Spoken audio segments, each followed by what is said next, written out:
Mau beli makanan, produk kecantikan, barang elektronik, atau peralatan rumah tangga, barang fashion, tapi malas untuk keluar rumah, pergi keliling untuk mencari barang yang dibeli dan belum tentu sesuai yang kita inginkan.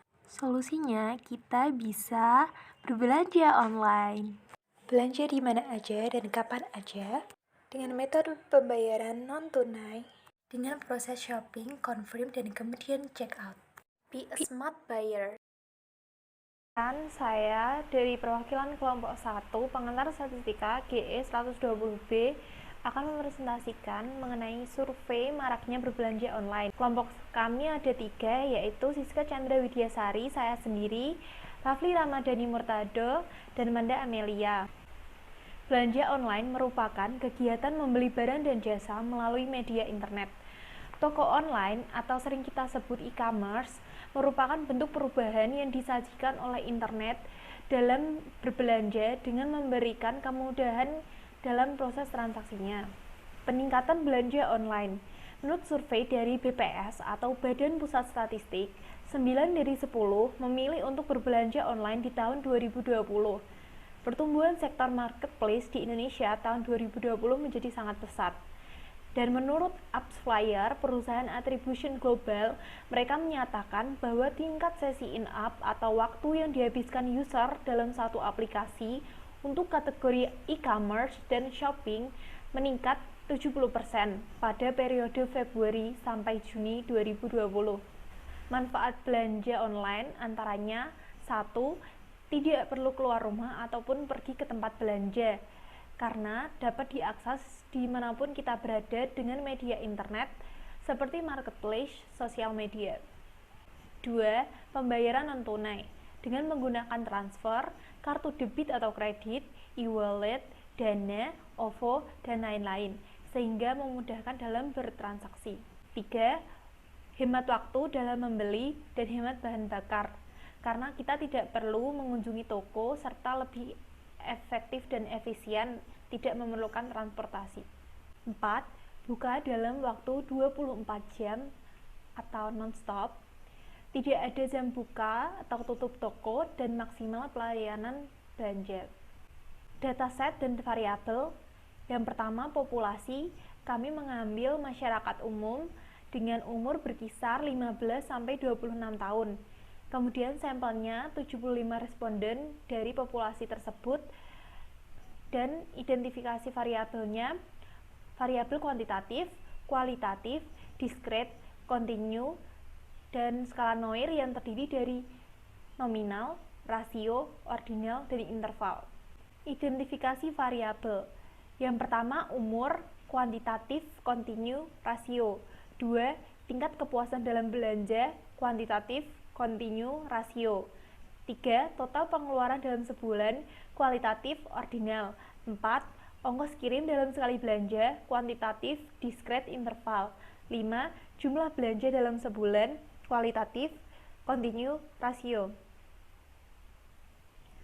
Selanjutnya, 6. Marketplace yang digunakan, kualitatif, nominal.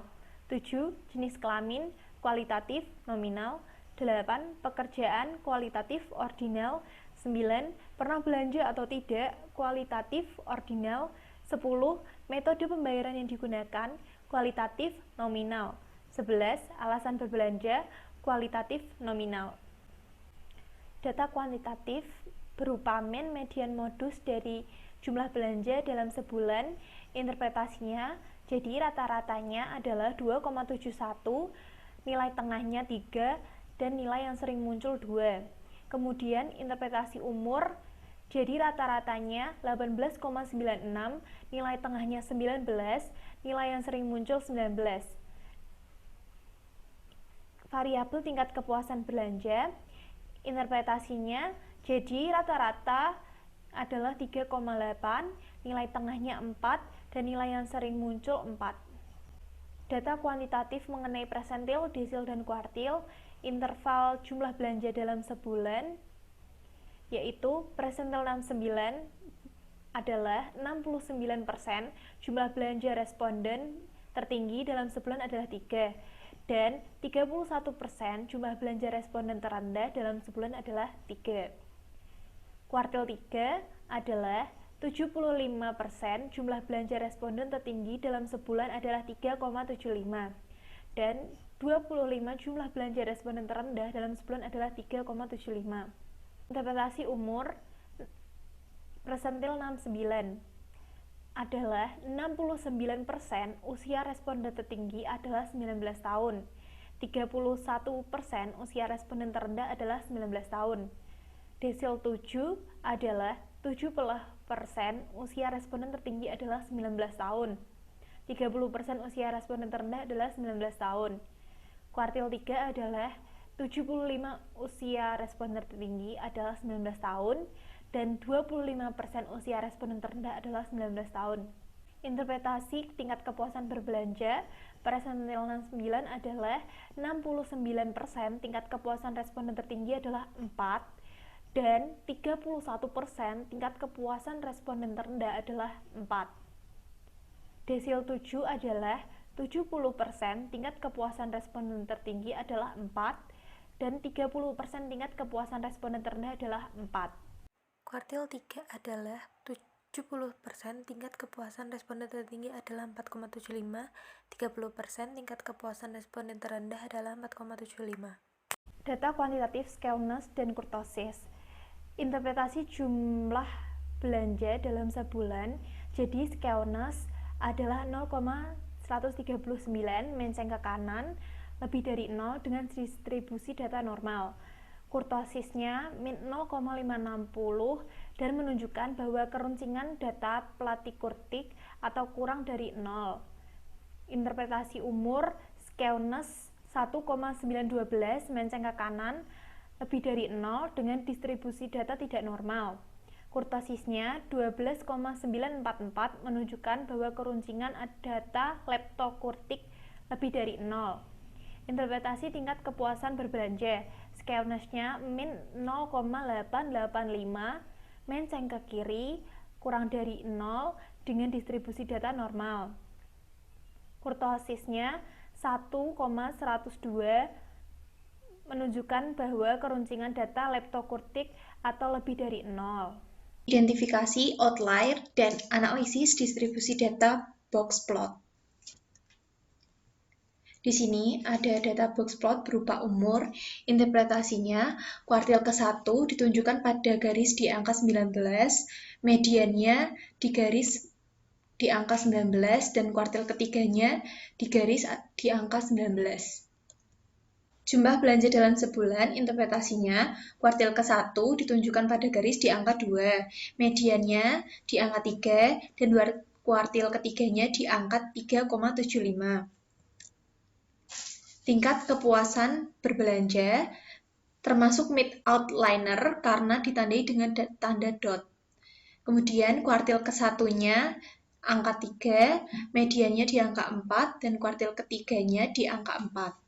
Berikut disajikan tabel distribusi data kelompok variabel umur. Mean-nya 18,96, mediannya 19, modusnya 19, dan kemudian persentil ke-69-nya 19, desil ke-7 19, kuartil ketiganya 19. Di sini disajikan data berupa scatter plot, yaitu variabelnya umur dan tingkat kekerapan belanja dalam seminggu. Analisis hubungannya yaitu berupa titik-titik dengan pola menyebar, sehingga tidak terdapat korelasi dan sifatnya lemah. Selanjutnya, data kualitatif, diagram jenis kelamin. Di sini terdapat diagram batang dan diagram lingkaran. Interpretasinya, dari 75 total responden yang mengikuti survei maraknya berbelanja online, terdapat 33 orang atau 44% berjenis kelamin laki-laki, dan 42 orang atau 56% berjenis kelamin perempuan. Diagram pekerjaan. Interpretasinya, dari 75 total responden yang mengikuti survei maraknya berbelanja online, terdapat 22 orang atau 29,33% bekerja, 4 orang atau 5,33% belum bekerja atau tidak bekerja, 45 orang atau 60% mahasiswa, dan 4 orang atau 5,33% seorang pelajar. Berikutnya diagram pernah belanja atau tidak, interpretasinya dari 75 total responden yang mengikuti survei maraknya berbelanja online, terdapat 4 orang atau 5,33% tidak pernah berbelanja online, dan 71 orang atau 94,67% pernah belanja online. Diagram alasan berbelanja online. Dari 75 total responden yang mengikuti survei maraknya berbelanja online, 29 orang atau 40% memilih alasan berbelanja online karena efektif. Kemudian 22 orang atau 29,33% alasan berbelanja karena lebih banyak pilihan. 19 orang atau 25,33% beralasan belanja karena lebih murah. 4 orang atau 5,33% tidak pernah berbelanja online.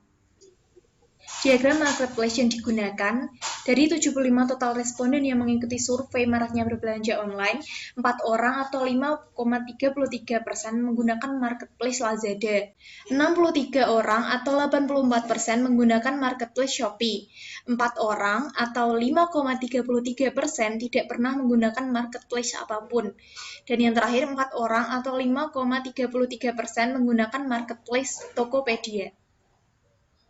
Diagram metode pembayaran yang digunakan, dari 75 total responden yang mengikuti survei maraknya berbelanja online, 6 orang atau 8% menggunakan COD, 26 orang atau 34,67% menggunakan Dana, 17 orang atau 22,67% menggunakan GoPay, 17 orang atau 6,67% menggunakan OVO, 17 orang atau 22,67% menggunakan ShopeePay, 4 orang atau 5,33% tidak menggunakan aplikasi Jadi apapun. kesimpulannya dari survei maraknya berbelanja online, kita mendapati bahwa 56% berjenis kelamin perempuan, 28% berbelanja rata-rata 3 kali dalam sebulan, 65,33% berumur 18 tahun, dan 60% mahasiswa. Kesimpulan selanjutnya, 8% responden membayar ongkir lebih dari 30.000. Kemudian 84% responden menggunakan marketplace berupa Shopee. 21,33% responden menggunakan metode pembayaran ShopeePay. 40% responden memilih efektif sebagai alasan berbelanja online. 68% responden berbelanja mengutamakan keinginan daripada kebutuhan. 24% responden memilih skala 5 atau sangat puas dalam berbelanja online. Sekian presentasi dari kelompok kami. Apabila ada kekurangan kata dan kesalahan dalam pengucapan, kami mohon maaf. Terima kasih.